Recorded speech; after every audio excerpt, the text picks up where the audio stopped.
Welcome to the best of the Leon Charney Report. For over 2 decades, Leon Charney, one of the architects of the historic Camp David Peace Accords, has interviewed some of the most important figures in modern-day history. These interviews provide a window into some of the most significant events of the last 50 years. In this excerpt, first aired in June of 1995, Leon Charney speaks with actor, comedian, and Academy Award winner Red Buttons, whose life reflects the ascension of Jews in show business in 20th century America and the relationship between politics and entertainment. Hi, I'm Leon Charney, and this is the Leon Charney Report. I've just come back from the summit at Halifax, Canada, the G7, maybe the G8 if Boris Yeltsin gets his way in. And I'll tell you, it was a bit funny. Had I had with me the man I have on the show today, we would have had a ball. His name is Red Buttons. He's inimitable. He's probably the best loved comedian in the United States, and possibly even the western part of, I'm not sure he's known in Somalia yet, but he's known all over the world. He's terrific. We went to his show the other night. We left, and it's called Buttons on Broadway. Red is really an old friend, and it's a pleasure to have him on the show. Pleasure to have him in New York City. He's great company. Red, it's phenomenal what's happening. First of all, we all knew you had this talent in you, but why'd you wait 40 years to come back? Well, I had to rent a tuxedo, and that's a tough thing to do nowadays. Leon, that's not easy. Really? Yeah. But you haven't gained any weight. You're the healthiest guy in the world. Still vitamizing? I'm vitamizing, but very little, very little. I used to at that time, when we first met. Yeah. I was eating the bag and all, all of it. Now, easy. A little bit, a couple little tchotchkes in the morning, and keeps me moving. So the emotions on opening night, you were really, I saw you, it was unbelievable. It really was. It really was. It was, if somebody said to me, Red, write the scenario, what would you like to happen?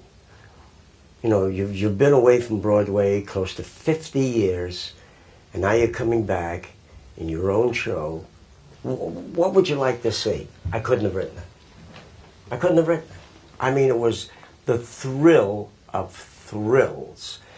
It was, I've had 2 nights like that in my entire 60-year career. The night of the Oscar. Sayonara. That's right. When Lana Turner opened the envelope and with apparent glee announced, and the winner is Red Buttons for Sayonara. It was right then and there that I knew, Leon, right then and there, that I was going to get to kiss Lana Turner. And your mother called you Mrs. Red Buttons after that, right? That's right, that's right.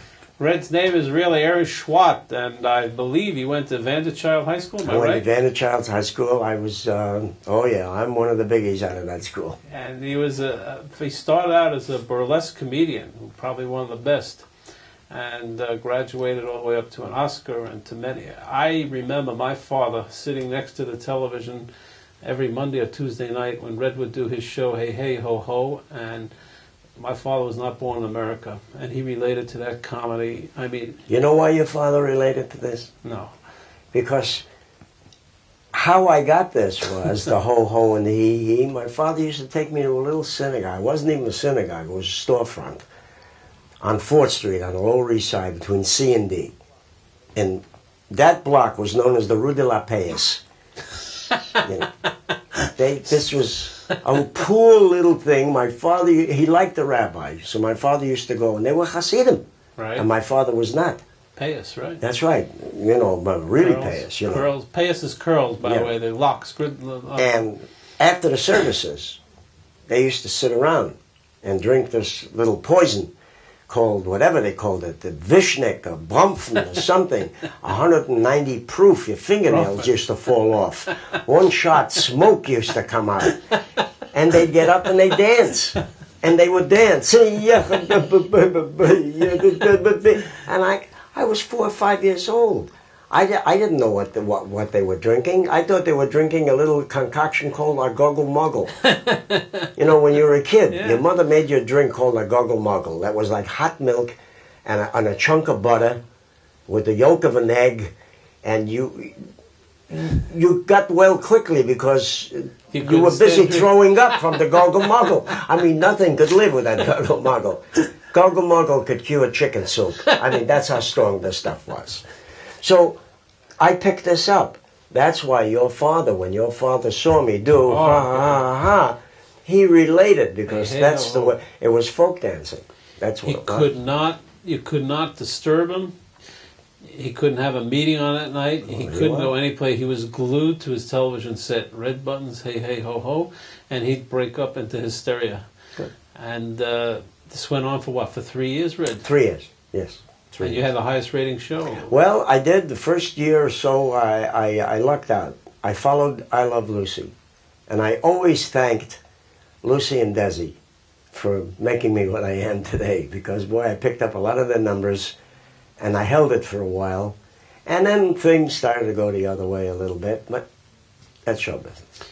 I've got to tell you a story. When I worked in the United States Senate for Senator Vance Hartke of Indiana, Red and I have been friends for a good 20, 25 years, and I brought Red to the Senate to visit the Capitol. And I brought Red to the Capitol building and to the rotunda, and you couldn't move. Red was out, unbelievably accepted by everybody. They were cheering him, they were hocking him, they were zetzing him. They couldn't get enough of him. These were big-time guys, big senators. Red was absolutely a phenomenal hit, and he didn't do anything. All he did was walk around, and everybody recognized him. He's got red hair, and he practically stopped the Senate cold. The night after the Russians invaded, the senators were so excited about Red, they forgot to do anything about it. That's why we got into the Cold War. But before that, Red really had them smashed. And then he was a very close friend of Hubert Humphrey's. And Hubert at that time was dying, and he wasn't doing well. And Red and I and Hubert were in a car. We took him to National Airport, and we talked about him and how to help him a little bit. Unfortunately, he went, but you were really very close to Hubert. He was excited to be with you. I met Hubert through Walter Cronkite. I did a show for the Senate in '53, my first season on CBS, and Walter was stationed in Washington, and he was kind of looking out for me. And he introduced me to Hubert, and the three of us became very, very good pals.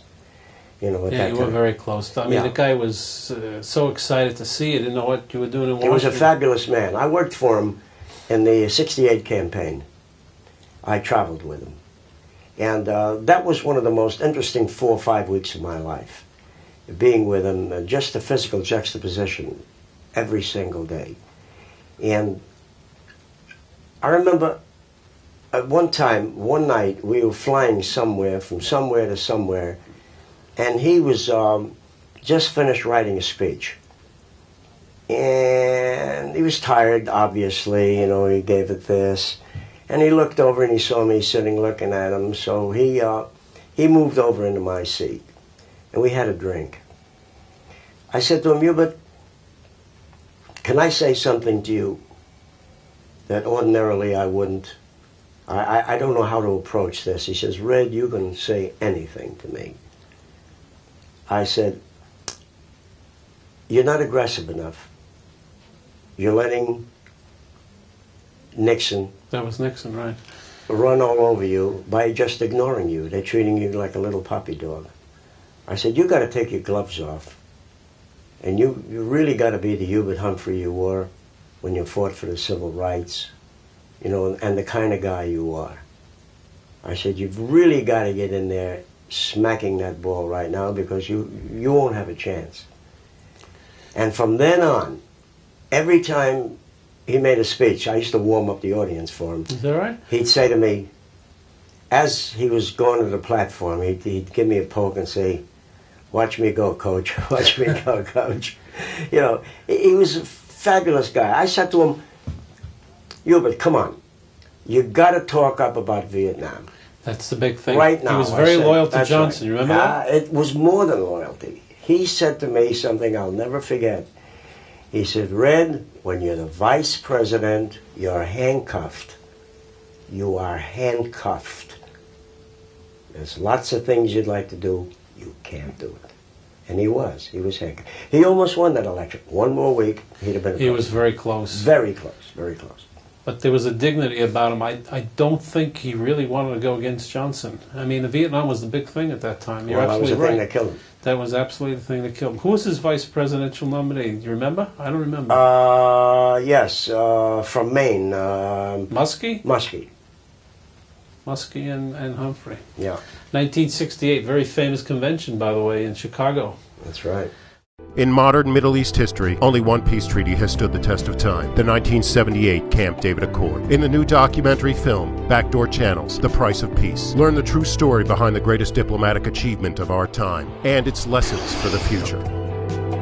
The price of peace is very high to have this courageous man and my close friend killed.